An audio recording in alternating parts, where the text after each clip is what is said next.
Hi guys, today I am going to be making a video very similar to my previous one on the Middle East, except now it's going to be about Europe. Now, similar to the Middle East, it is very important to see Europe as three separate regions, not just one region.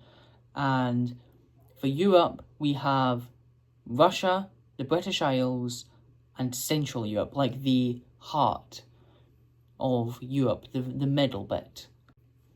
So our first region here is the British Isles. This is basically Britain and Ireland. Well, obvious is obvious.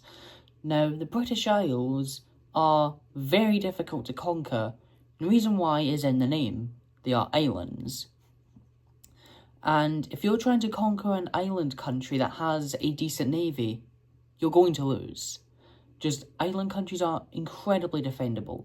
They are super easy to defend, and the only way you could ever not be defeated by them, the only way you could ever conquer them would be as if they just did not care about having a navy, and they just didn't bother. Like, that's the only way you could get conquered. Now, the second region in this video is the Big Bear, Russia. Now, Russia is incredibly cold. You may have heard the meme, never fight Russia in the winter. But that's not just a meme, that's just common sense, right? If you are trying to conquer Russia and it is winter time, you are done for, you are screwed, right? And because Russia is so cold, it means that foreign soldiers are often never used to the cold, which means they often just give up, basically, because of how cold it is.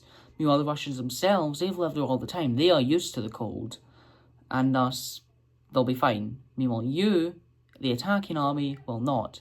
Which is also why Russia has only been conquered in its history a grand total of one time under Genghis Khan. And now that I've explained these two regions, it should be pretty clear why Europe has never unified under any military conqueror, whether it was Charles V, Louis XIV, Napoleon, or anyone else who came before or after. The reality is, if you are going to have any military conqueror try to conquer a continent where you have not just one, but two impenetrable fortresses that are inconquerable, almost, and also if they oppose your rule, you have no chance. Which is why all of these invasions have failed, and why none of them ever will. Subscribe for more.